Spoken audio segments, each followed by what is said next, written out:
Amigas y amigos de Compol, muy buenas noches, tengan todos ustedes. En esta noche tenemos el honor nuevamente de conectarnos y comenzar a transmitir a través de esta plataforma de Facebook Live para poder continuar con esta serie de conversaciones con expertos de la comunicación política. Y el día de hoy, de parte de todo el equipo de Compol, tenemos el honor de presentarles a una persona distinguida de la comunicación política en México. Él es el maestro Javier Sánchez Galicia, de quien decimos como tal su semblanza. Él es presidente del Instituto de Comunicación Política, candidato a doctor en investigación de la comunicación, consultor en comunicación política para campañas electorales y gobiernos locales, especializado en comunicación de crisis. Él cuenta con 30 años de experiencia, ha participado en más de 300 campañas electorales en México y varios países de América Latina. También es conferencista internacional para seminarios y cursos especializados sobre comunicación política en Estados Unidos, América Latina y Europa. Además, es editor, autor y coautor de una docena de libros sobre marketing político, campañas electorales y comunicación gubernamental. Maestro Javier, muy buenas noches. Gracias por estar aquí. ¿Qué tal, Gilberto? Buenas noches. Gracias por la invitación. La verdad me da mucho gusto saber que siguen difundiendo, siguen tratando de encontrar respuestas y sobre todo cómo se ejerce la comunicación política en México y en otros países de América Latina, y este esfuerzo que haces me parece muy interesante. A tus órdenes. Muchísimas gracias, maestro. Pues vamos a comenzar. Primeramente, pues vámonos al grano. Díganos usted, cuéntenos cómo se inició en la comunicación política. Mira, yo digamos que empecé ejerciendo el periodismo cuando estaba en la prepa. Yo estudié en el Tecnológico de Puebla, en un sistema de bachillerato tecnológico, independientemente de que la especialización ahí era muy técnica, ¿no? Muy tecnológica. En realidad me gustaba mucho la política. Había un periódico que se llama El Revolucionario, de hecho se editaba en la universidad, en el TEC, y yo estaba metido en ese periodiquito, o sea, me gustaba. Y al mismo tiempo empecé a ejercer el periodismo. De alguna manera, alguna de las vertientes de la comunicación política se hace en el periodismo, ¿no? De Así hecho, es. Dominique Bolton dice que la comunicación política es el espacio donde se intercambian los discursos contradictorios, ¿no? Entre tres actores principalmente que tienen legitimidad para expresarse, que uno de ellos son precisamente los políticos, otro los periodistas y otro la opinión pública. Entonces, digamos, desde la trinchera del periodismo, me gustaba mucho digamos, este tipo de cuestiones, y también de manera paralela me llamaba mucho la atención, a propósito de la opinión pública, me llamaba mucho la atención digamos, este proceso, fenómeno, donde la comunicación, digamos, o un mensaje producida en este proceso de comunicación emisor-receptor, generaba digamos, un efecto en el individuo y concretamente en un grupo de individuos. En aquellos tiempos, digamos, todavía seguía predominando este paradigma de la comunicación de masas, donde había un proceso, sobre todo quienes estudiamos comunicación, seguíamos trabajando con estos modelos, ¿no? De las teorías de comunicación de masas. Entonces, de alguna manera, esos dos factores, por un lado el periodismo y por otro lado este interés. Por eso ahorita en el doctorado el objeto de estudio es comportamiento político.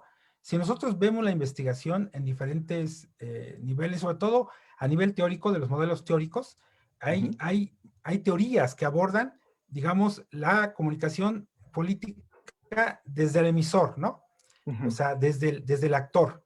Entonces, la otra, desde el discurso, que es el análisis de contenido, todo el rollo. Y, por ejemplo, desde el actor hay teorías del framing, por ejemplo, la agenda setting, desde la parte de los mensajes, digamos que es incluso la mayoría de las investigaciones, y aparte, y a propósito, recientemente estuvo el Congreso de la LICE, y un expositor decía eso. Dice, la mayoría de las investigaciones están centradas en analizar mensajes, porque es lo único que tenemos a la mano, ¿no? O sea, voy a analizar spots, voy a analizar periódicos, voy a analizar, digamos, gráficos.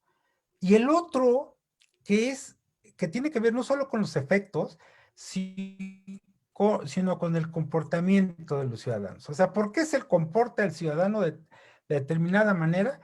¿Y cómo es que, por ejemplo, la participación política en un proceso electoral se da? En el sentido de, ¿por qué participa y por qué no participa? Por ejemplo, el 2018, ¿por qué votó y Así por qué no es. votó? Entonces, yo creo que aquí es interesante, desde ese punto de vista, y yo estoy abordando básicamente esa parte. Desde su experiencia, maestro, como académico, pero también un profesional que ejerce la comunicación política, ¿qué significa para usted esto, comunicación política? Mira, hay una serie de definiciones, ya te di la de Bolton, Ujú, hay exacto. otros que hablan desde el enfoque de la ciencia política, ¿no? Dice que la comunicación política es, desde la ciencia política, el uso de, digamos, los medios de comunicación para interactuar con los ciudadanos y generar ciertas actitudes, ¿no? Digamos que ese sería otra perspectiva, incluso en el sentido de, este, de cómo se ejerce, ya sea en los niveles electoral, y en los niveles gubernamental, y en los niveles incluso social. Pero también vista desde la Ujú, comunicación, o sea, desde quienes estudian la comunicación, podríamos decir que es aquel espacio también donde para que se configure la comunicación política debe haber tres actores, o cuatro en este caso. El ujú. emisor, que es aquel que envía un enunciado político; el enunciado político, que sería el mensaje; el receptor, ¿no? Que se convierte en receptor colectivo, ¿no? Así es. Y en este proceso se configura un espacio público, ¿no? Que hace que Ah, la comunicación política funcione. Y a lo largo de la historia vemos tres modelos básicos de comunicación política. Uno que es el modelo dialógico, ¿no? Horizontal, ujú, hay un emisor, un receptor, y luego el receptor se convierte en emisor, hace un feedback, ¿no? Famosa retroalimentación, para que el emisor se convierta en receptor. así es. Después, el siguiente modelo es el modelo propagandístico, ¿no?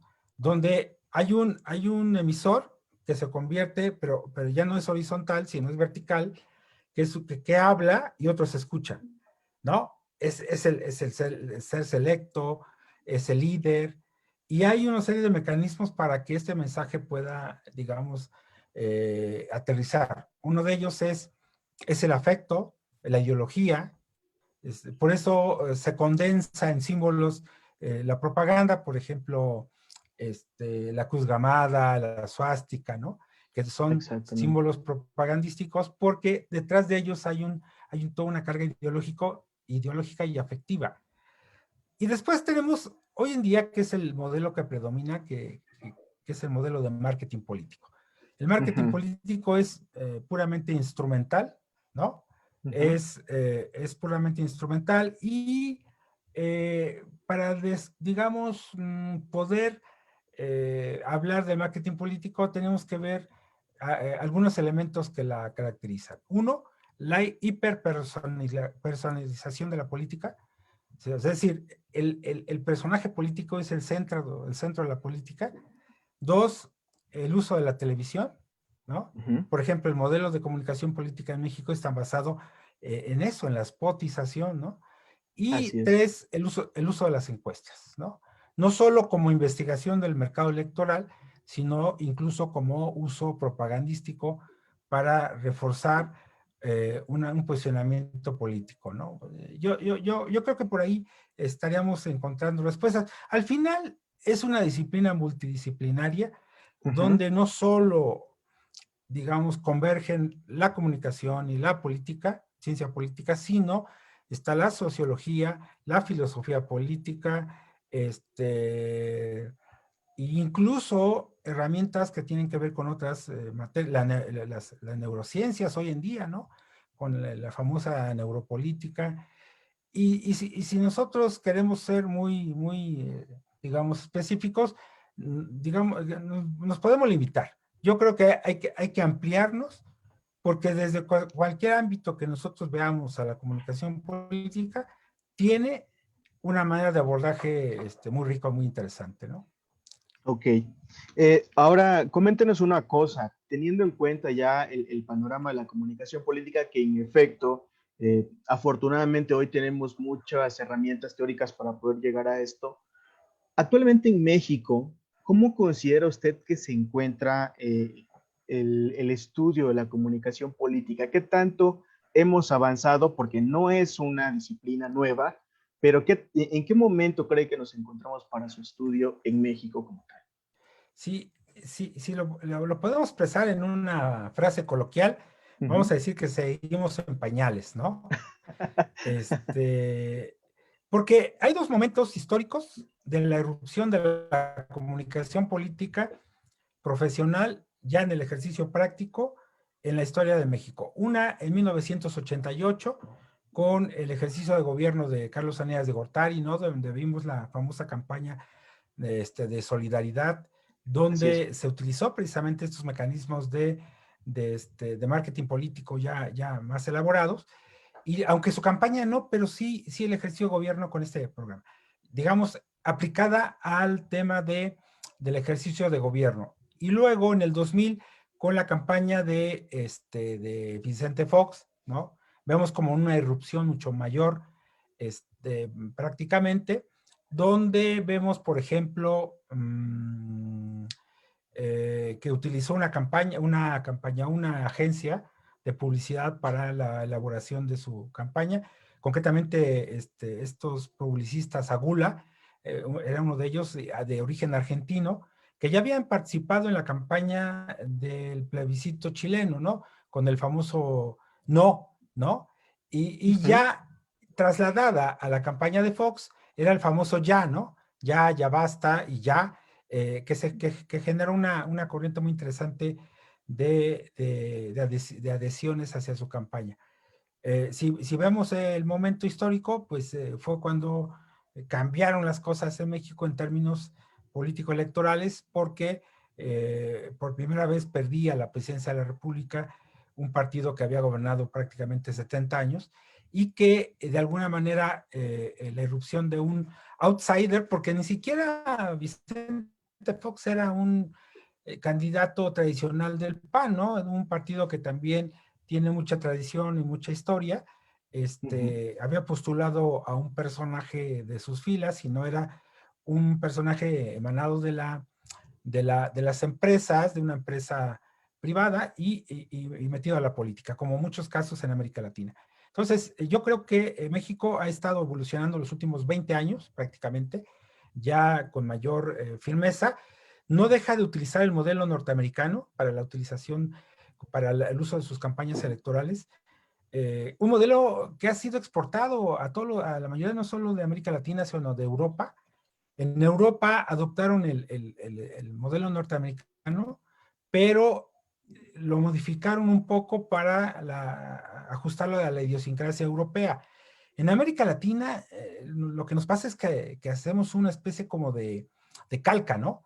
Y Ajá. vemos la campaña de Obama y queremos hacer una campaña en redes igual que la de Obama. Y ahorita vemos el estilo de Trump y hay candidatos que quieren parecerse a Trump. O sea, yo siempre lo he dicho en foros, nadie es Obama y nadie es Trump, y sobre todo las características, la idiosincrasia de la Unión Americana es totalmente distinta a cualquier país de América Latina, ¿sí? Entonces, estamos en pañales. Estados Unidos tiene, ¿qué te gusta? 70 años de tradición, nosotros traemos menos de la mitad, casi 30 años. Entonces, nos falta mucho, nos falta mucho. Así es.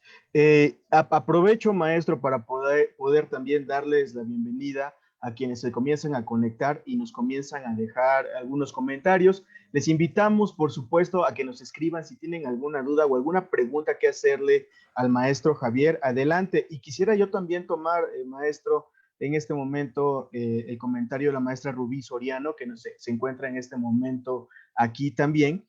Y ella nos menciona lo siguiente por esto. Dice, ella pregunta, ¿qué nos está haciendo falta en México y en América Latina para profesionalizar la comunicación política? Vemos la irrupción de una gran cantidad de consultores que sin preparación se lanzan a erigirse como estrategas sin tener ningún aval más que crear humo e imagen.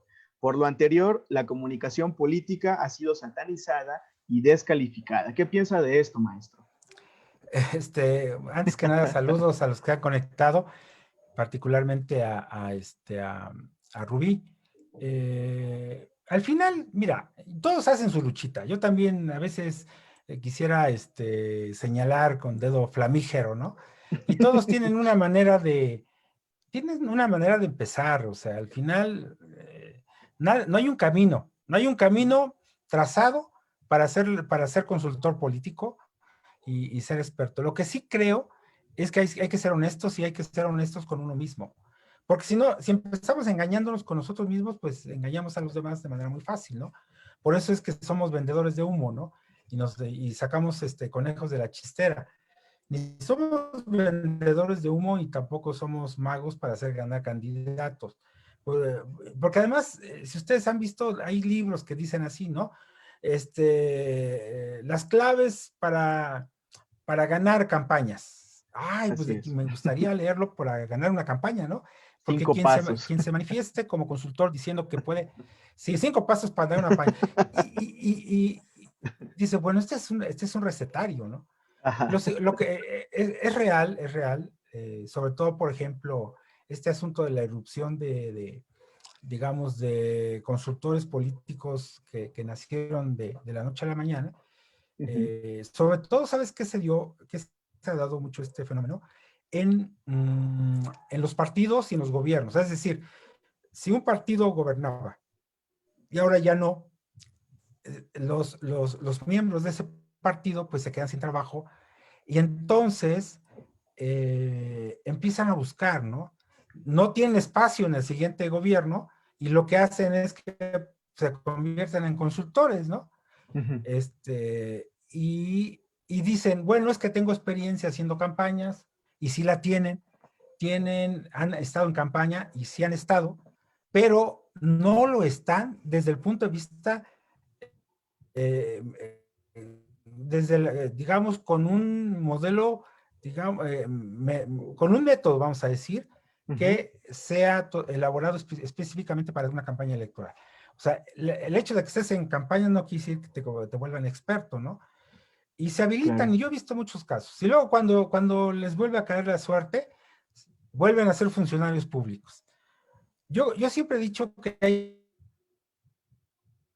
esa correlación entre el ejercicio profesional. Ahora, y una decisión del consultor dedicarse exclusivamente a eso.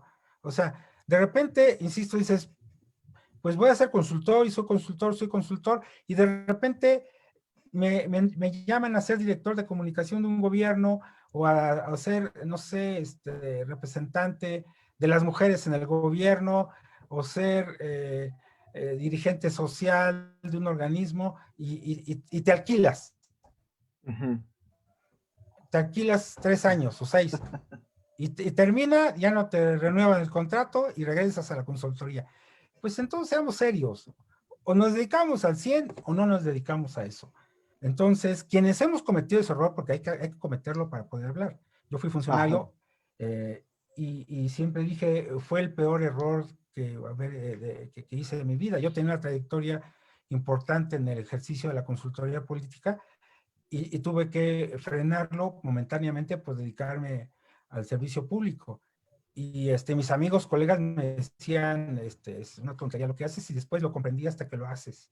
Entonces, yo creo que tenemos que ser cuidadosos y al final, Rubí, yo creo que no hay que ver lo que hacen los de juntos. Yo creo que hay que hacer el trabajo que hacemos nosotros bien.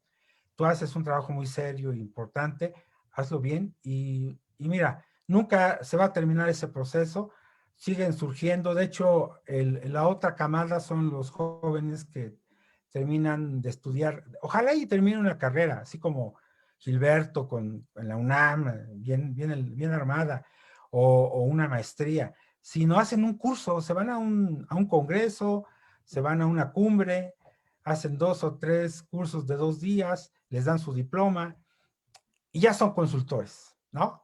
O sea, una vez Sí. iba con Ralph Morphin Ralph Morfin es uno de los decanos de la consultoría política, y precisamente iba yo manejando, él iba junto a mí, íbamos platicando, y me dice, él es ecuatoriano, pero trabajó muchos años en Washington, hizo, no sé, hizo muchas campañas presidenciales, él fue asesor de Boris Yeltsin, por ejemplo, Ajá. fue asesor presidencial, y me decía, a ver, ¿cómo puedes identificar a un consultor político? Y entonces iba pasando en la calle un vendedor de ambulante. Dice, Ajá. mira, ese que va ahí, quítale todo lo que tiene, ponle un traje, un portafolio y habilítalo con unas tarjetas de presentación y dile que a donde vaya diga que es consultor político. Y todo el mundo le va a creer. O sea, eso no te hace consultor político, ¿no? Y está pasando, la verdad que está pasando. Ok, muchas gracias, maestro. También de aquí, del público, le envía saludos Benjamín Ramírez, que también es un conocido de usted, ya tuvo la oportunidad de también hacer un streaming con usted, así que pues también está enviando saludos. Y paso a hacer otra pregunta que nos hace Cristian Gutiérrez, un colaborador también de Compol, y él envía saludos desde Morelia, Michoacán, y le pregunta, ¿qué le parece a usted el uso de la neurocomunicación y el neuromarketing político dentro de las campañas electorales y en los gobiernos? Me parece interesante como una herramienta. Es como, a ver, las herramientas no sustituyen el método, no Ujú. sustituyen la estrategia. Es como el tema del Big Data, ¿no? O sea, el hecho de que utilicemos la Big Data, la inteligencia de datos, hagamos minería de datos para recuperar los insights y generar mensajes específicos para un público específico a través de analizar la conversación digital, pareciera que es la panacea. O sea, hay que entenderla. Ujú. O sea, yo me he metido y he entendido cómo funciona, la he utilizado. Recientemente he estado asesorando a gobiernos allá en el Ecuador, en las prefecturas, y he utilizado ese método. Pero eso no sustituye, porque además quien me ayuda a hacer eso, me dice, a ver, Javier, nosotros desde el punto de vista técnico ya usamos el algoritmo, lo aplicamos y te dimos los resultados. Ahora es tu bronca, ¿no? Primero dime qué es lo que quieres saber, ya te digo los resultados y ahora tú como estratega tienes que aplicarlos. Lo mismo pasa con las neurociencias. ¿Para qué las vas a usar? ¿Qué pretendes identificar? Tienes que entender cómo funciona. Por ejemplo, yo tengo una colega española que platicaba con ella, ya se dedicaba al neuromarketing comercial y le digo, ¿cómo ves esta moda que se ha puesto? Y eso fue hace como 4 o 5 años o más. Me dijo digamos, irrumpió fuerte este proceso del neuromarketing, me decía, mira, para empezar, no puedes hacer neuromarketing si no utilizas aparatos. O sea, para medir el cerebro necesitas aparatos. O sea, conectar a la persona con los aparatos para ver las reacciones de su cerebro, ¿no? Los estímulos que se van generando con imágenes o con sonidos, ¿no? Si no está eso, no es neuromarketing. Este, y entonces también hay quien de repente aprende un poquito del tema y engaña a otros. O sea, sí, pero siempre y cuando sea bien aplicado y entendamos que es una herramienta. Las encuestas no sustituyen la estrategia, el Big Data y el análisis de la inteligencia, el análisis de la conversación digital no sustituyen tampoco a la política y mucho menos el neuromarketing. Ok. Una más, maestro, gracias. La maestra Viviana Mondragón, que también ha colaborado con nosotros activamente en Compol, ella pregunta, le envía saludos y pregunta, ¿qué opinión tiene usted sobre la comunicación política que se ejerce desde los parlamentos en América Latina? Mira, precisamente acabamos de publicar un libro, es que Ujú. les doy la primicia aquí a todos los que están escuchando. Por cierto, saludos a Viviana, la profesora, y a Cristian, y sobre todo a Benji, que ya tuvimos una conversación muy rica sobre la comunicación política y de repente se metió ahí a hurgar entre ¿cómo se dice? Entre las cosas que a veces uno dice de manera habitual y cosa Ajá. que le agradezco, ¿no? Un poco nos desnudó ahí en la red. Sí. Pero muy padre la entrevista y el estilo de Benji. Bueno, les digo, yo creo que aquí, bueno, estaba dando la primicia. Ajá. Hicimos una serie de textos financiados con las prerrogativas de los partidos políticos y uno de ellos habla de la comunicación parlamentaria, ¿no? Vamos a ver que hay que entender precisamente la diferencia entre un parlamento y entre un cuerpo legislativo y entender que los cuerpos legislativos en diferentes, o los congresos en diferentes países tienen características muy especiales, ¿no? Yo he tenido la oportunidad digamos, colaborar en el Perú, en la Argentina, obviamente en México. En México el año pasado he estado colaborando sobre todo con el Senado de la República, con un par de senadores, y estuve ahí como asesor externo en el Senado. Y cada digamos, ejercicio de estos grupos de parlamentarios, pues son distintos, ¿no? Y Así es. tienen características distintas desde la elección de los representantes hasta el funcionamiento del cuerpo legislativo. Y un poco aterrizado al tema de la pregunta es, está también, hay mucha carencia de ello, ¿eh? Yo creo que hay que trabajar mucho con la comunicación legislativa, hay que escribir, hay que publicar, hay que compartir, porque de verdad, y lo voy a decir públicamente, estas camadas, tanto el Congreso de la Unión en México como en el Senado, dejan mucho que desear. Y yo se los he dicho directamente a los senadores, se los dije. Uno de ellos me decía, que fue vicepresidente de la mesa directiva, me decía, oye, de Morena, ¿no? Dice, oye, Ujú. pues la camada del PAN trae un grupo de asesores atrás. Le digo, ¿sabes por qué? Porque ellos ya aprendieron para qué sirve el poder. ¿Sí? Cuando el PRI estaba y dirigían la Cámara, traían un Ujú. grupo de asesores, tenían una estructura muy elaborada porque sabían para qué servía. Llegó el PAN y les tocó también este proceso y ahora ustedes no se encuentran, ¿eh? No se encuentran y yo presenté propuestas y presenté cosas. Obviamente algunos sí me recibieron, pero ya sabes, así como la burocracia en el gobierno, la burocracia en la Cámara es inmensa. Yo diría que mucho más, porque además hay muchos jefes, ¿no? No es, Claro. aunque hay un coordinador de bancada y luego el presidente de la mesa, hay muchos intereses ahí. Y entonces están más atentos a los intereses de grupo particulares para irlos resolviendo que a los intereses colectivos del propio órgano legislativo, ¿no? Ok, o sea que en este momento, como en el caso de México, tenemos otra vez un proceso donde hace falta concientizar también a los legisladores para que volteen a ver a los asesores. Sí, y se están quedando otra vez en la parte de únicamente contratar o voltear a ver a los responsables de temas periodísticos, ¿no? A los encargados de prensa, ¿no? A los Ujú. que atiendan a los medios y pueden colocar notas en los medios. Para ellos esa es la visión de la comunicación.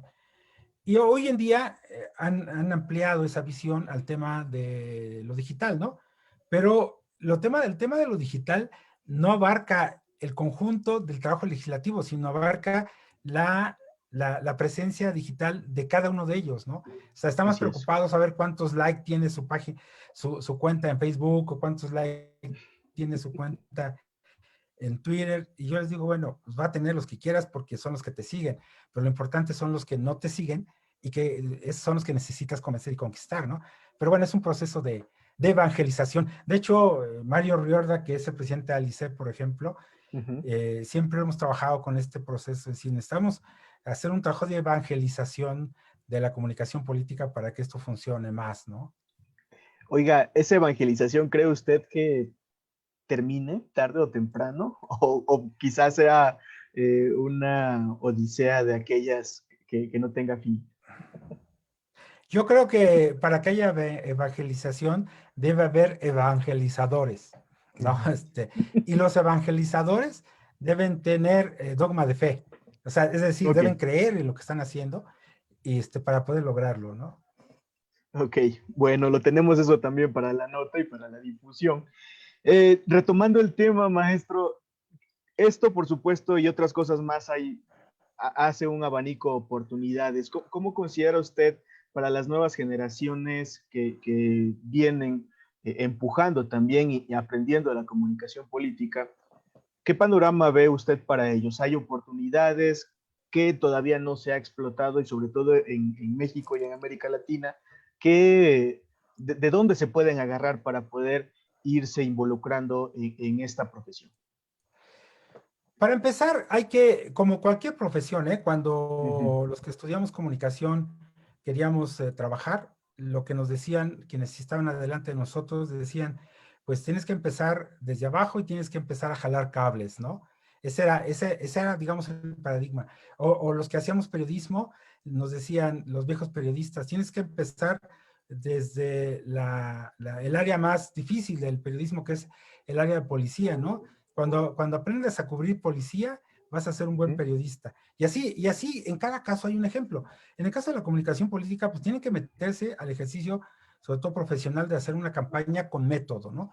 O sea, no ir a pegar carteles a darle like a las páginas de internet, o a viralizar contenido, sino hacer una estrategia de comunicación, que sea muy pequeña para un regidor o para no sé, una localidad pequeña, que tengan esa experiencia de elaborar un trabajo organizado. Yo creo que siempre se tiene que empezar desde un lugar ujú. e ir avanzando y acumulando en ese proceso de prueba y error, ¿no? Cuando se den cuenta, van a ir acumulando. Ahora, no quiere decir esto que cuando acumulen muchas campañas, yo ya no sé cuántas campañas voy a poner en mi currículum porque luego tengo discusión sobre eso. Cuando pongo un número muy grande, me dice, unos amigos en España me decían, bueno, si yo hago cuentas, ¿cuántas campañas tienes? Entonces hiciste campaña desde que naciste. Le digo, a ver, multiplicada por cada trienio o sexenio, pues sí, suena ilógico que sean tantas. Ajá, Pero en México tú sabes que últimamente y en muchos estados hay campañas simultáneas, ¿no? O sí, sea, claro. recuerdo en Puebla haber hecho en un proceso electoral campaña para 170 alcaldes, donde el partido me dio la responsabilidad de los 170. Obviamente no hice los 170 yo, sino armé un equipo donde yo me encargué de las cabeceras y de las más importantes y le encargué a otra gente del equipo. Y así, si me encargan un bloque de 26 candidatos a diputados locales, yo no sé si contarla por una o contarla por 26, ¿no? Al final le tienes que hacer la campaña a cada uno. Claro. Y entonces digo, bueno, voy a contarlo por procesos entonces, Ujú. ¿no? Y entonces, tan solo en Puebla he participado en 5 procesos de gobernador que ya multiplicados por los años, pues ya son casi 30 años, ¿no? Entonces, mis canas lo Ujú. dicen. Y aún así, sigo aprendiendo. Y aún así, sigo, sigo yendo a clases a la náhuatl como alumno, sigo Ujú. yendo a clases todos los martes a la UNAM, tengo una clase en la UNAM sobre temas digitales, fíjense, estoy viendo cómo los videojuegos se socializan Ok. y hacen acción colectiva a partir de los videojuegos. Estoy tomando clases todos los martes ahí y estoy yendo a clases, no yendo, digo virtual ahorita porque así es las clases, en el CIDE Claro. sobre análisis político, estratégico y democracia. Entonces estoy en una semana puedo estar aprendiendo en 3 recintos de manera prácticamente simultánea y dando conferencias. Es decir, yo no puedo erigirme como que ya sé todo, sé mucho, aunque esté cerrando el 5º volumen de 30 claves para entender el poder de un léxico de la comunicación política y quiera hacer un manual de estilo y esté publicando 10 libros en este año.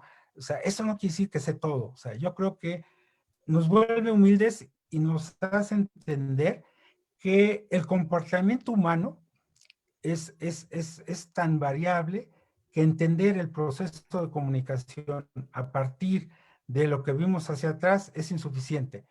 He participado en un par de coloquios en el último mes y en uno de ellos yo decía, sobre todo investigación, yo decía, si nosotros como investigadores no nos paramos a partir de la pandemia y analizamos el comportamiento político y social de los ciudadanos y sobre todo cómo se va a reflejar en los procesos electorales, entonces no sé en qué canal estamos, ¿eh? Es como que es borrón y cuenta nueva, es volver a estudiar al ser humano a partir de lo que nos pasó en el 2020. Así de simple. Un panorama diferente. Maestro, ahora que menciona usted esto, que algunos a veces lo ven con un gesto de burla hablar el eterno estudiante, pero por supuesto que no se demerita para nada.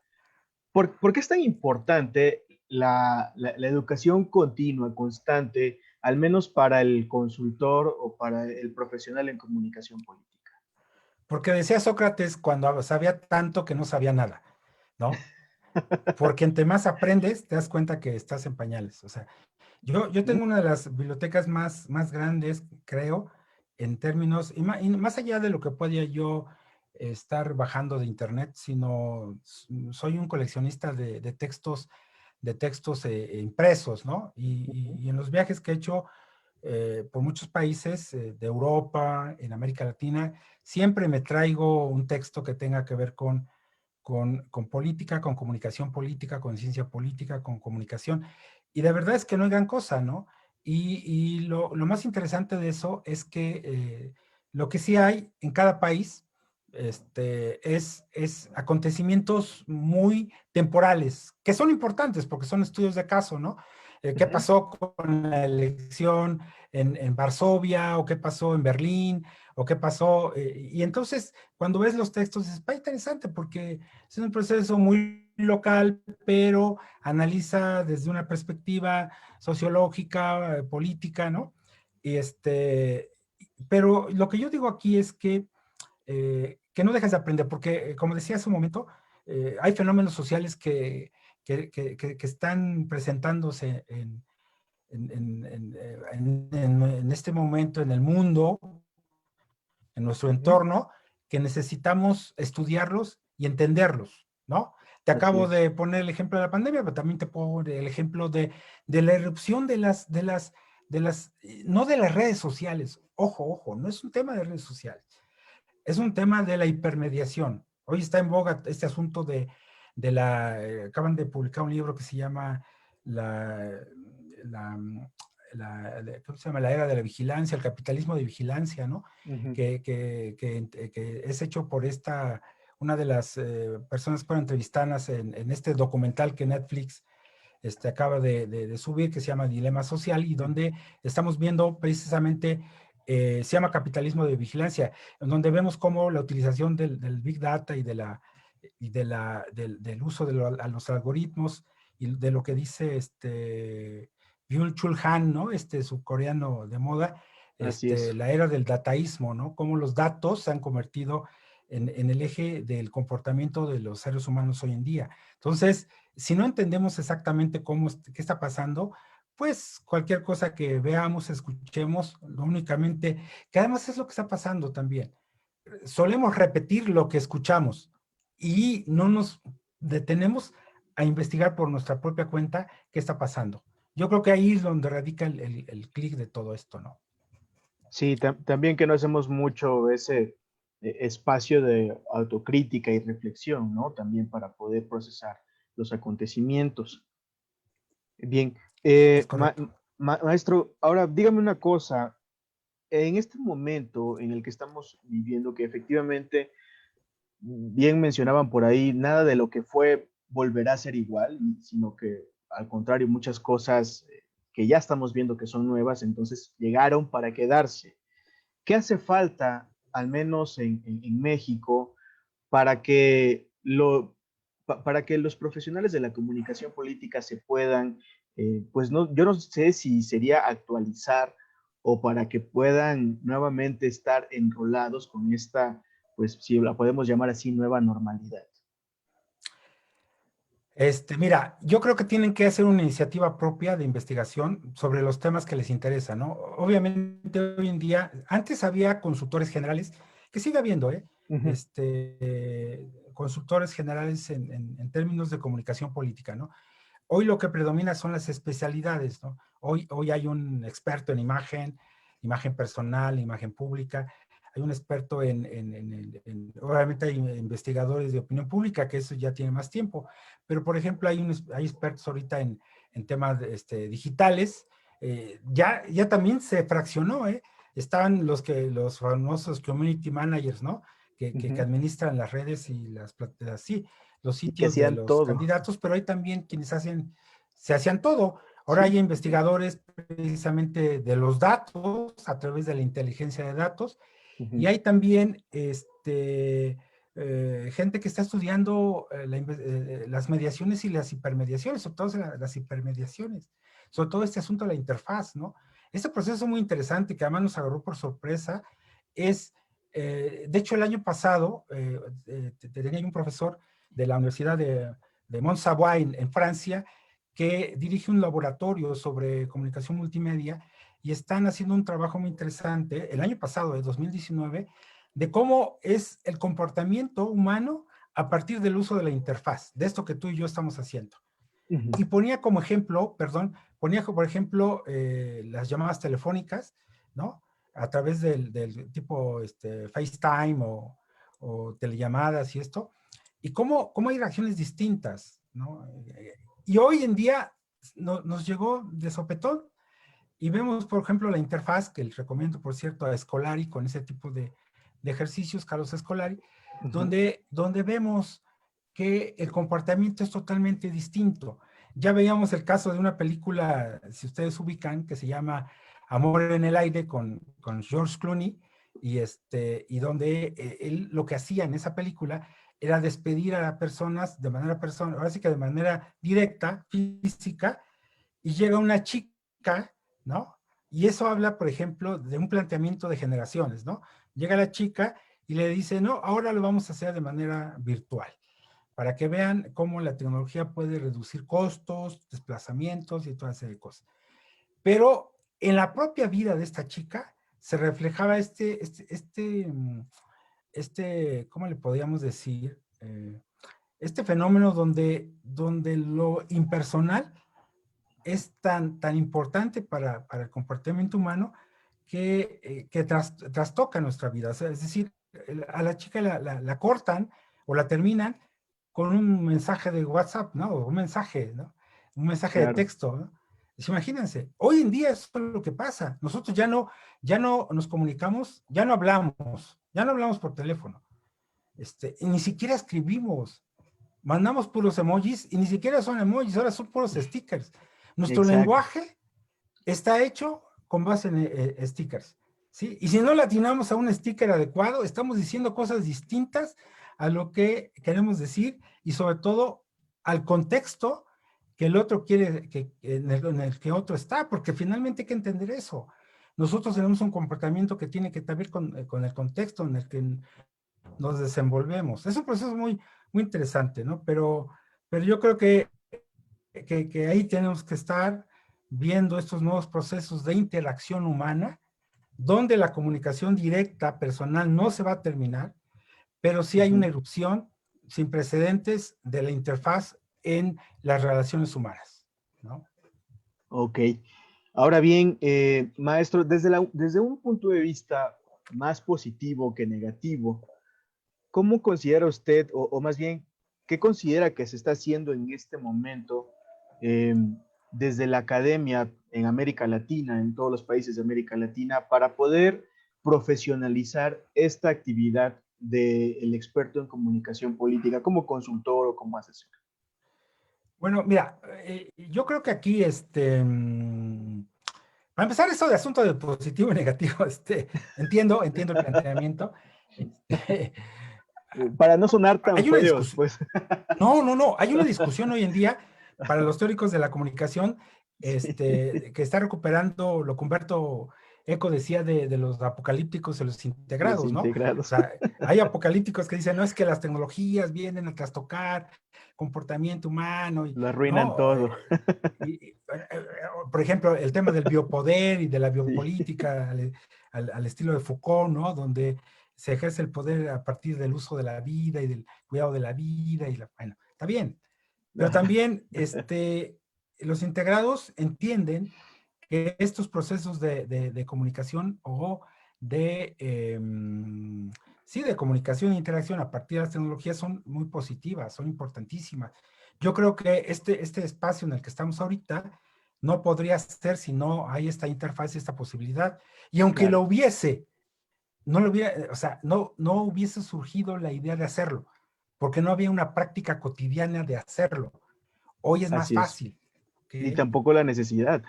Exacto, la necesidad, como dicen, el rey de las acciones son las necesidades, porque finalmente te Sí. impulsan. Y yo creo que en el caso, por ejemplo, de la profesionalización, mejor dicho, del ejercicio de la comunicación política, eh, digamos, si hay una convergencia de la investigación de la teoría en diferentes áreas, comunicación, ciencia política, lo que tú quieras, pero también hay una interacción con el ejercicio. Pero también hay que reconocer que se dedica al ejercicio práctico de la comunicación sin ningún interés en investigar y es a lo que yo creo, a lo que yo leí, a lo que he aprendido en el tiempo en que he hecho las cosas, ¿no? Pasa. Y luego en el otro extremo también el teórico que se encierra en su cubículo, ¿no? Y se encierra tomando café y analizando y diciendo, no, es que la política es así porque, ¿no? Recuerdo muy bien en una ocasión en la Universidad Iberoamericana, en Puebla, Ujú. que hacían un análisis sobre una campaña electoral que yo incluso dirigí de un bloque de candidatos a diputados federales. Ganamos en esa elección, ganamos 15 de 15, o sea, ganamos 15-0, ¿no? Ok. Y hicimos una estrategia muy interesante, ¿no? De contraste con el partido que perdió, bla, bla, bla. Y cuando la universidad, con un grupo de investigadores, no investigadores, de alumnos, que hicieron esta investigación, en sus conclusiones decían, vinieron de México un grupo de gente a hacer la campaña y entonces ya hacían sus conclusiones de cómo se había hecho la campaña. Y yo lo leía y decía, me reía, ¿no? O sea, cuando haces la campaña y sabes exactamente cómo son las entrañas y te das Ajá. cuenta que desde fuera, y pasa con muchas investigaciones, de repente ves investigaciones, incluso calificadas por dictaminadas y publicadas en revistas científicas, que hacen conclusiones con evidencia empírica incluso, con metodología, pero a lo mejor la metodología que utilizaron y la evidencia está comprobando la hipótesis, pero no está comprobando la realidad, ¿sí me explico? Ese es Ujú. lo que pasa, hay un alejamiento. Únicamente para concluir esta parte, creo que hay que acercar la teoría y la práctica en una combinación equilibrada que permita hacer un trabajo más profesional. Ok. Ahora bien, otra pregunta que en este caso seguramente tiene mucho que ver con su experiencia profesional y seguramente algo personal es, ¿cómo surge el Instituto de Comunicación Política? Porque además no tenemos nada, en su momento no teníamos nada que se le parezca y tal cual con la producción de contenido, la producción de conocimiento, eh, no tenemos algo que se le asemeje. ¿Cómo nace esto, maestro? Mira, finalmente cuando empezamos a trabajar este tipo de cuestiones ya con un grupo de amigos, Ujú. colegas que se dedican a lo mismo, sobre todo a la ciencia política, empezamos a pensar precisamente en hacer un organismo de investigación, un think tank, ¿no? Básicamente, que pudiese investigar, divulgar, capacitar en temas de comunicación política. Y en Ajá. ese tiempo, me acuerdo que ese era si no me recuerdo, el 93, no, el 2003, tiene ya 17 años. Obviamente lo estuvimos trabajando desde antes. Hacíamos cosas de manera muy aislada y dijimos, bueno, ¿por qué no hacemos un organismo que concentre todo este esfuerzo? Y se llamaba en ese entonces Instituto Internacional, porque siempre tuvo esa visión Ujú. de que tuviera una trayectoria internacional fuera de México y se llamó porque era Instituto Internacional, ¿no? Ajá. De estudios, porque la idea era trabajar concretamente en la investigación sobre comunicación política. Era muy largo, pero y así surgieron. De hecho, tenemos algunos carteles de cursos que hicimos, seminarios, y y esos seminarios llevaban ese logotipo, que era el hemisferio, ¿no? Sí, del globo como tal. Como logotipo del globo. Ujú. Y luego pasó el tiempo y lo modificamos, le quitamos la I y la E y le dejamos ICP nada más para hacerlo mucho más fácil de pronunciar, de manejar y todo esto. Ajá. Y logramos hacer representaciones en diferentes países, tanto de América Latina como en Europa. Entonces había un representante en España y logramos representantes en diferentes países como Panamá, Honduras, Argentina, Brasil, Ecuador, Colombia, Perú y en Estados Unidos había un representante en Washington. Después ya no pudo seguirse y nos quedamos con uno en Nueva York. Y hoy en día, salvo Estados Unidos y España y Panamá, los demás países siguen funcionando muy bien. Ellos han hecho muchos trabajos, muchos proyectos, y no sé si tuviste la oportunidad ahora con Alice, pero muchas mesas traían la presencia del Exactamente. ICP. Entonces, incluyendo la que yo coordiné, había gente del ICP. Entonces, se ha hecho. Y luego, ¿y qué decirte de libros? De repente, con sorpresa, y a veces ya ni me acuerdo, volteé un libro y veo que tiene el logotipo del ICP. O sea, dije, ay, Chilión, también trae el ¿Cuándo? logotipo del ICP, ¿no? Sí, ¿cuándo lo hicimos? Y entonces, Ok. a veces digo, ya pongan orden porque el ICP anda en todas partes, ¿no? Y sin un afán de lucro. Y la idea es hacerlo serio, ¿no? Nosotros ya pudimos haber hecho, con 17 años o más, pudimos haber hecho congresos internacionales, mundiales, ¿no? Ajá. Cumbres. Nosotros queremos hacer algo serio. Ok. Pudimos haber hecho también premios, ¿no? Ujú. Y otorgar 150 premios en diferentes categorías. Creo que no es nuestro papel. Ok. Entonces, hay públicos para cada escenario y hay escenarios para cada público. Entonces, Claro. cada quien escoge el que quiere, ¿no? Así de simple. Sí, cada iniciativa es totalmente diferente. Oiga, y algo que efectivamente, como usted lo menciona, se nota la diferencia de cuál es el propósito del ICP, que es generar y compartir conocimiento. Muchos de los que nos enfocamos en el aprendizaje, la comunicación política, en efecto, es imposible no encontrar al ICP como tal en X o Y publicación, ¿no? De hecho, los libros también que usted ha publicado. Entonces, ¿qué nos podría compartir? Porque esto también, no sé qué tan debajo de la manga lo podría yo sacar esta pregunta, pero nos podría compartir, para los que nos gusta estar buscando libros y leyendo material, ¿qué es lo que se viene en las próximas publicaciones del ICP? Lo que nos estarán compartiendo también en el mediano plazo o en el corto plazo.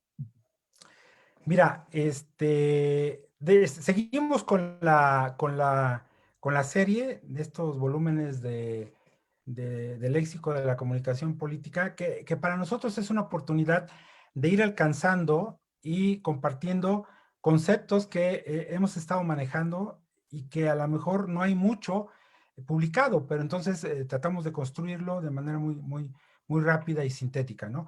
Estamos hablando de que esta colección tiene como propósito integrar 10 volúmenes. Insisto, Ujú. acabamos de cerrar el 5, estamos por meterlo a impresión, y esos 5 volúmenes tardamos 10 años en hacerlos. O sea, estamos hablando de que es un trabajo de investigación amplio, importante y de largo aliento. Esperamos que no tardamos otros 10 años en los otros 5.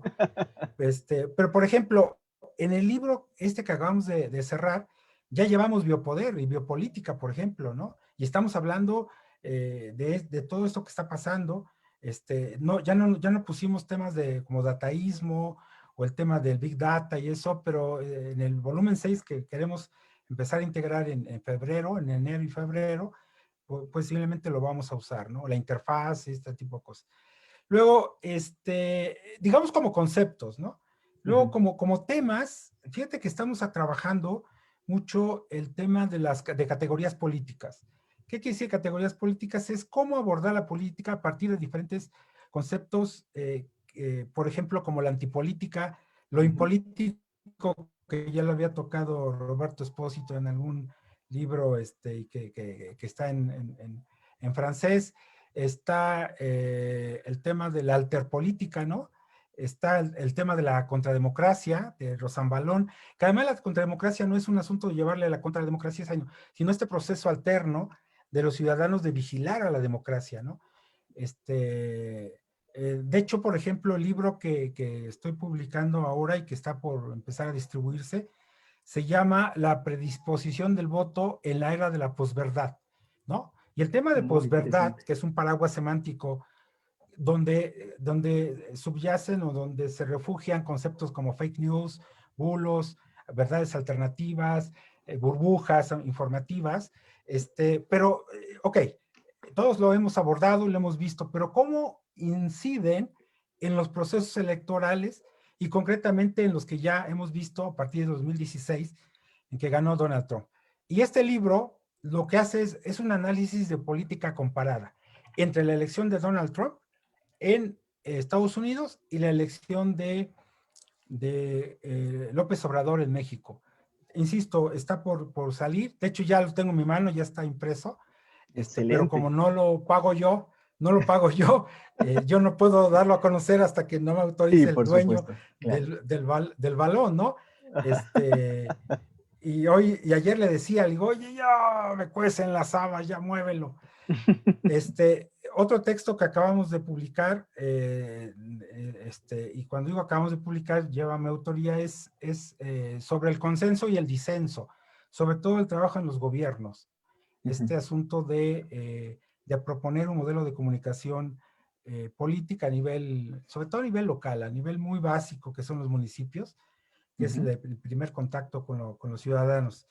Me acaba de invitar la universidad. Bueno, bueno, esos dos de mi parte, más otros 8 que, que, que abordan democracia, rendición de cuentas, que abordan el tema de representaciones y cultura política. Ese análisis lo hace un colega, investigador, que utiliza a la telenovela como objeto de estudio y cómo la telenovela se ha Ujú. convertido en un reflejo de intereses políticos y hace un análisis histórico y Ok. sobre todo muy específico de contenidos de telenovelas y cómo tienen un contenido político, sobre todo en procesos electorales.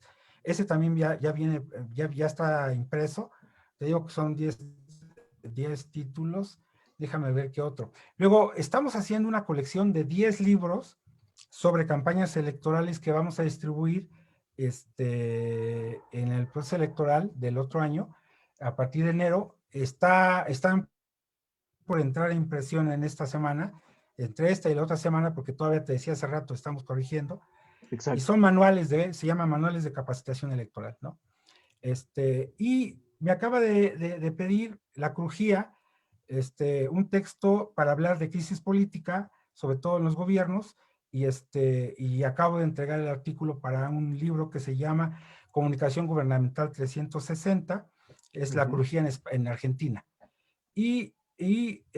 La CONGOPE, que es consejo, consorcio de gobiernos locales en Ecuador, también está haciendo un libro sobre crisis políticas. Entonces, es lo que viene, no es poco, o sea, Para estamos nada. hablando de 22, 23 libros en En plena total. pandemia, pues está interesante, total, sí. Y eso también muestra o es evidencia de que efectivamente este momento, en lugar de reducir las oportunidades, de que sí es cierto, hay muchas cosas que se complican, al menos en el tema de la comunicación política, está detonando muchas necesidades de conocimiento, necesidades teóricas para poder, pues, seguir teniendo una ruta clara, ¿no? Sí, fíjate que te quiero compartir otra de las cuestiones que está haciendo el ICP. Claro, dígame.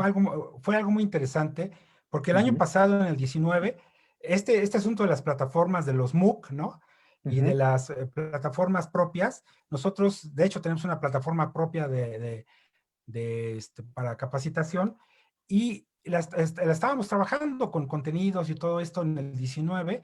Incluso, fíjate, muy interesante porque el equipo de producción se dio cuenta que ya no teníamos mercado en la producción de contenidos audiovisuales para lo que antes conocíamos como los spots, los programas, que había muchas productoras. Hoy en día las productoras, sobre todo con el uso de los móviles y con la movilidad, con los equipos muy compactos de producción, han estado desapareciendo.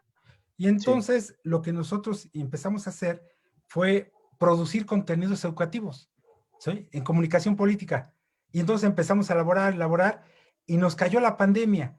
Nos cae la pandemia y un partido político en México a nivel nacional nos pide que le produzcamos contenidos.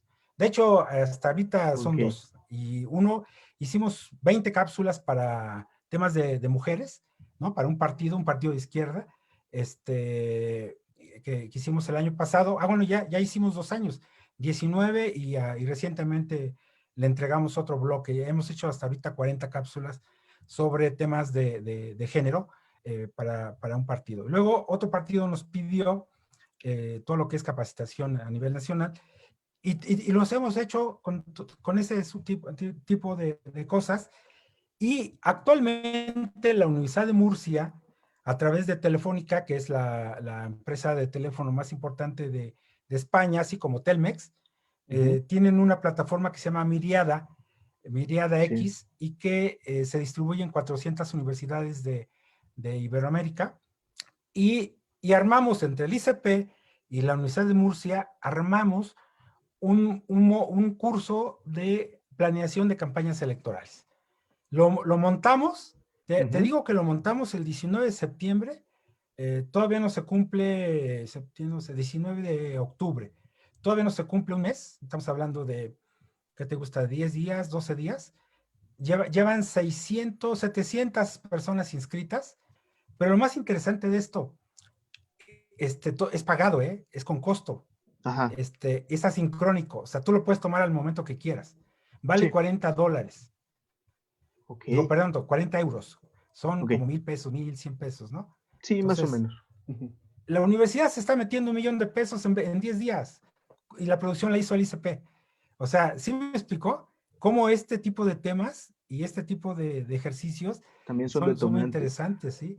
Y me estaba diciendo el coordinador del curso, del diploma, sí es un curso, me dijo, oye, la mayoría no son de México, ¿eh? Hay gente de Perú, de España, hay mucho español, Perú, Ecuador, Colombia, y en México tienen como el 10%, que esa es otra. De repente como que siento que hay poco interés.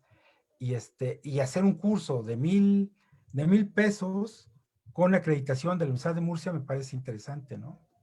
Claro, ¿no? Y también tiene mucho que ver a veces la cuestión de la difusión o la divulgación en temas de comunicación política es a veces bastante confuso. Y es aquí donde ya quiero también hacerle una de las últimas preguntas, maestro, porque, por ejemplo, en este espacio, en Compol, como tal, no pretendemos nosotros encontrar el hilo negro ni poner la voz para decir esto sí es y esto no es comunicación política, sino más bien preguntar, difundir y sobre todo pues seguir consultando lo que en este momento entendemos y las oportunidades que hay para la comunicación política. Y de esto sale la iniciativa de Compol como tal. Y lo que yo le quisiera preguntar es, ¿qué le diría usted a aquellos que todavía están en las escuelas de nivel superior, que están formándose en comunicación política y que están interesados no solamente en aprender, sino también en ejercer? ¿Qué ruta les recomendaría usted para que pudieran seguir? Mire, que se metan al ejercicio profesional. Hay una gran oportunidad el año que viene, 2021. Como se ha dicho y cosa que es real, son las elecciones más grandes en la historia de México. Estamos hablando de 15 gobernadores, alcaldes importantes, entre ellos los alcaldes de la Ciudad de México y las principales cabeceras de los estados donde habrá elección. Todo el Congreso de la Unión se renueva, muchos irán a la reelección y otros pues cambiarán candidatos, y también los congresos locales. Es decir, hay desde campañas muy pequeñas hasta campañas importantes en varios estados de la República. Métanse en lo posible de manera profesional, porque si no, ya no hay otra oportunidad. O sea, estamos hablando de que el otro año en diferentes países, no solo digamos, no solo México, sino por ejemplo, hay elecciones en Ecuador en abril, y en febrero hay elecciones en el Perú, presidenciales. Los dos países tienen elecciones presidenciales. Y dice, bueno, ok, a lo mejor en el caso de los mexicanos, pues difícilmente se van a ir a hacer campaña ya, pero pueden hacerlo. Digo, no hay. Si alguien me dice, oye, a mí me gustaría participar en una campaña en Ecuador, pues yo le hablo al representante de ICP en Ecuador, y él con gusto, ¿no? Lo que sí no va a poder hacer es pagarle su vuelo y pagarle sus gastos, porque mi colega ecuatoriano lo haría siempre y cuando estuviera contratando a un especialista, Sí, por supuesto. ¿no? Que tiene experiencia y sabe. Lo mismo pasa con los peruanos, pero abrir las puertas para que entre y trabajar en una campaña presidencial, pues creo que es una experiencia interesante. Luego, en el caso de México, igual, en el caso de México hay un terreno muy amplio, y creo que si no lo hacen ahora, ya no va a haber elecciones hasta el 2024, ¿no? Bueno, va a haber elecciones en el 2022 porque hay elecciones en Oaxaca para gobernador. No sé si, no recuerdo qué otros estados, pero de inicio Oaxaca. Te digo porque ya hice elección de campaña ahí, y estoy esperando también la del 22, y a la que estoy invitado, pero no sé qué otro estado. Y luego 23 parece que no, 24 es la presidencial de México, y también nuevamente se van a renovar varios poderes, ¿no? Que ya cumplieron 3 años. Entonces, aprovechen ahorita porque van acumulando experiencia, van avanzando, porque hay otra cosa. Así como en el caso de México, estudiantes, gente que quiere meterse, también hay en otros países. Y vienen a México a hacer campaña. El problema es que los mexicanos les abrimos la puerta porque somos muy buenos anfitriones, pero también somos malinchistas, ¿no? Sí, De es cierto. repente preferimos consultores extranjeros que mexicanos. Pero ¿por qué eso pasa? Porque no hay suficiente consultor mexicano que tenga esa solidez para hacer campañas, ¿no? Y entonces creo que necesitamos mejorar el mercado de consultores desde México para empezar, y sobre todo en segundo lugar a nivel internacional, ¿no? Ok. Y ya para terminar, una pregunta que va un poco fuera de contexto de lo que hemos estado conversando, pero pues esto lo tenemos todos presentes, maestro. Mañana es 3 de noviembre y en Estados Unidos hay elecciones. ¿Usted cuál es su pronóstico y por qué? Bueno, mira, como esto no son, ¿cómo se ¿Apuestas? llama? Apuestas, como los gallos, ¿sabes? Yo lo voy a ir al Exacto. Colorado. Incluso en los gallos tiene su chiste, ¿eh? Quien Sí, sabe de claro. gallos, sabe desde cuando se para el gallo y cuando hace el primer brinco, quién tiene la posibilidad de ganar, ¿no? Sí. Mira, yo te voy a decir una cosa, es la primera vez ¿qué te gusta? ¿Cuántas elecciones? Por lo menos las últimas 5 elecciones de presidente que no estoy en Washington, Ok. por la pandemia, obviamente, ¿no? Wow. Yo estuve hace 4 años en la elección de Donald Trump. Cuando estaba yo en México, se veía venir una cargada en contra de Donald Trump. Todo el mundo quería que Donald Trump perdiera, ¿no? Claro. Es decir, y pareciera que Donald Trump iba a perder, ¿no? Había una simpatía por Hillary Clinton, bla, bla, bla. Yo siempre llego días antes a Washington, tratas de hacer ahí un recorrido, platicar con la gente, incluso me invitan allá mismo a comentar algunas cosas en medios internacionales. que tienen cobertura desde Washington, y, y, el, y, y el, y el día de la elección, y yo lo que percibí, ya estando y pisando suelo norteamericano, es que iba a ganar Donald Trump. O sea, Ujú. una cosa es lo que vemos a lo lejos, es Claro, el famoso framing que le hace los medios mexicanos, ¿no? Nos sí. dicen lo que ellos quieren que pase, pero no es Lo la que nos realidad. gustaría, pero no exactamente Exacto, lo que exacto. en verdad Es ocurre. correcto. Entonces yo dije, pues igual Donald Trump, güey. Entonces llego y había un ambiente, ¿no? Un ambiente como cargado a Donald Trump, así muy raro. Dice, Chirrión, está muy raro. Y tuve una anécdota, hay un Capital, ay, ¿cómo se llama este restaurante que está enfrente al Capitolio?